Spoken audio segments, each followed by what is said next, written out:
বরগুনা জেলা বিএনপির নবগঠিত আহ্বায়ক কমিটিকে স্বাগত জানাতে আমতলী উপজেলা বিএনপির উদ্যোগে পথসভা অনুষ্ঠিত হয়েছে। বৃহস্পতিবার বিকেলে আমতলী চৌরাস্তা চত্বরে এ পথসভার আয়োজন করা হয়।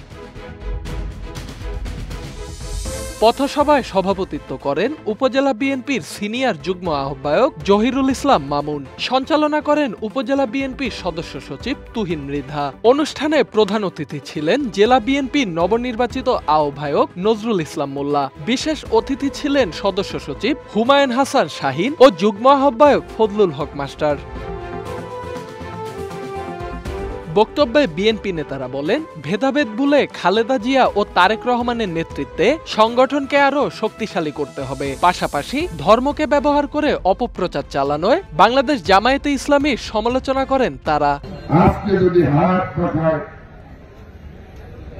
না দাঁড়িপাল্লায় ভোট দেন তাহলে আপনাদের দেশ তো নিশ্চিত। কেন কথা শুনছেন না? এই যে কথাগুলি এগুলা কি আমাদের ধর্মের সাথে যায়?